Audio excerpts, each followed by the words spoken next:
Hello and welcome back. Today on the list of what makes Half-Life so special, I'd like to talk about the environments. Not all of them, but enough for you to get an idea of how diverse they are if you're a new player, and how impressive. I'll be going into detail with a couple, but definitely not all of them, because I'm not made of time. Half-Life's environments are impressive on two levels. One for the level design itself, and two for the scenery and how diverse the whole game is. As much as I love Half-Life, if you were just underground in this lab the whole time, I can tell you, you would not be having as much fun. Half-Life starts you off in a tram. Yes, that tram. No doubt an awesome display of graphical brilliance 20 years ago, which has been reduced a little more than a glaring inconvenience by many new players. I liked it the first time, and maybe even the 10th, but I can't exactly sit here and make a video about a chapter with no combat or free movement outside of the tram. Sorry, Trammy. Then of course you're dropped into the generic lab environment of chapters 1 through 2. And it does look very nice. I like that you get to investigate and explore this area both before and after you screw everything up. This is a great storytelling element and acts as a dark reprise, which really adds weight to what you've done. The light-hearted talk of donuts and ridiculous ties is completely flipped on its head when you return from your failed experiment to find almost everyone you previously talked to, annoyed, or even laid your spectacled eyes on either dead, dying, or worse. And for me, that short unarmed section and some enemy introductions are particularly memorable. I think Half-Life's horror elements are overlooked, but that's just my opinion. Of course, this isn't to disregard the various other bits and pieces that happen between now and you reaching the next zone. Packs of Hound Eyes, Box World, and Vort's more eager to come out the closet than iDubbbz TV are just some of the cool moments that keep us on our toes. Notice that this all logically fits together in some way. No level changes for each changing environment apart from some loading screens, and more of them than we've ever seen. Smooth, like a head crab. After making your way through bull squids, zombies, and endless throngs of crabs and barnacle boys, the design really does switch up, but it's quite subtle. The game gets a little more daring with its enemy placement and how the environment works for and with it from this point. The next chapter happens to also be a favourite of mine, so forgive me for spending more time on it as an individual segment of the video. From the shiny, cold, more linear corridors of the earliest chapters, we end up in the boxy office complex.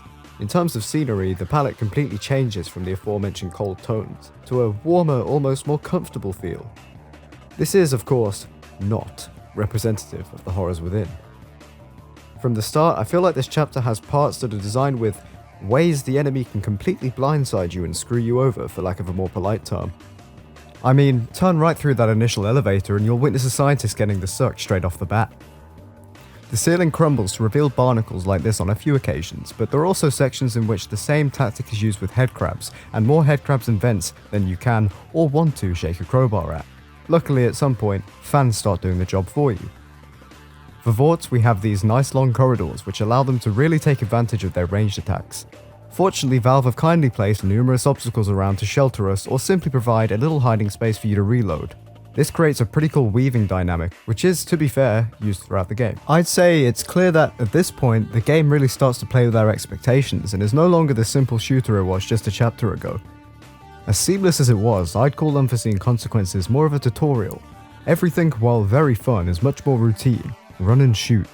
Office Complex is where I feel the game becomes more run, think, shoot, as you work to get the electricity off, parkour around Gabe Newell's office like a pro Minecrafter, and eventually reach We've Got Hostiles. We've Got Hostiles introduces a new enemy, the Marine, along with some new stuff such as tripwires that trigger turrets, and tripwires that blow you the f*** up.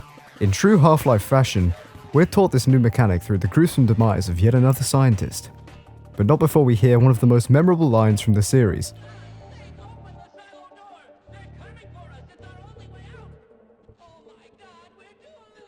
I still find this funnier than I should. Anyway, these trip thingies are especially cool as they force you to be extra careful with every step you take. One false move could see you chunked, and while that's pretty simple, I enjoyed having to carefully jump around and avoid them.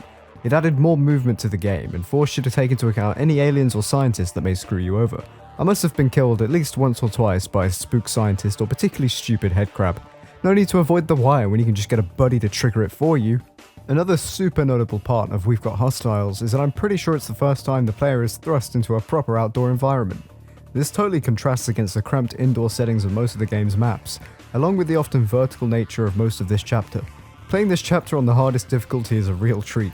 as you're being targeted from all directions, dodging bullet after bullet, explosion after explosion. Blast Pit is next and revolves around the story of one big tentacle boy, several grenades, a big fan of mine, and one particularly stupid security guard.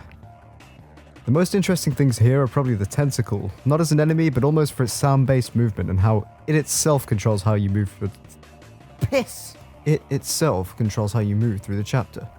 I class it as more of an environmental hazard than just another alien.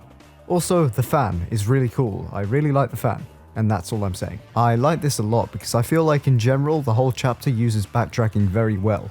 You start at the tentacle, you learn more about the situation, you combat the situation by pressing a load of essential buttons and turning some knobs, and then success! You've prepared your very own alien calamari. And of course, since that involves you going back into areas you previously explored, I feel like that makes it meaningful, because it makes sense. It isn't just reusing assets for the sake of doing so. Please, go away. Power Up does this to an even greater extent. You're up against another looming monstrosity in another arena type place. You have to go press some buttons fighting whoever or whatever gets in your way before sending them to hell. Another nice usage of backtracking or staying in one area, and I think stuff like this adds volume to the world, as they allow real exploration of one smaller area rather than rushing you along a series of tubes. Just knowing he was right behind me as I ran for my life was cool as hell, and it was a huge relief when I vaporized him. So from this we see that the game switches from simple to more complicated, shallow to dense, linear to more explorative, or at least less obviously linear. I'd say this is a huge part of what kept the game fresh and surprising. On a Rail is next, and while not that groundbreaking in itself, I'd say it does two things amazingly. One, it makes an excellent addition to this video, as it showcases just how much the game can change. And two, it nails the atmosphere. Like Jesus Christ, for me this might be the scariest Half-Life chapter, purely because of the creepy sounds that happen for apparently no reason, with apparently no origin. I'm not too sure if you'd say this chapter's linear or not. Like, it's in theory quite an A to B experience, but there are a lot of twists and turns and even more distractions along the way. Though it's often deemed confusing and unnecessarily long by some players, others say it's their favourite aspect of the chapter, as they're always able to find new cool stuff. Some people also really like frustrating rail shooters. No pun intended. I liked it, but mostly for the atmosphere. And before we get to the last one I want to talk about, I just want to make it clear that while there were other things I'd like to mention, I just wanted to mainly point out the diversity of the maps and what made them special. We've seen indoor life, outdoor life, water combat, so what's the next step? You guessed it, it's space combat. Okay, that sounded much more logical in my head. Zen is a funny one. I know a lot of people don't like it, and while I'm certainly not sure how I feel, I can say it's probably the weakest part of the game. Why? Well, probably for the simple fact that while low gravity is cool, the map is not. Now, don't get me wrong, there are parts of it that I thoroughly enjoy, but at the same time, I feel like there are parts of it that could have been cut so much shorter or made so much more succinct or actually effective had they decided to shorten them or take them out. Anyways, that's just an opinion. But really, as far as diversity and detachment from the rest of the game goes, Zen is it. I mean, it's in space, for God's sake. It's also really beautiful, and the sound design and the whole just design in general is actually really pleasing. I guess it's just so different from the rest of the game that it could be taken as a strength or weakness, and I think that's what makes Zen such a polarizing experience. I mean, there's also the question of if fighting a giant testicle is your thing, but anyway, that's all from me today. This video took a little bit longer than I would have liked, but that's because I'm also working on another video that would have taken longer than I would have liked if I didn't multitask, and I think you're going to love it, so stay tuned for that.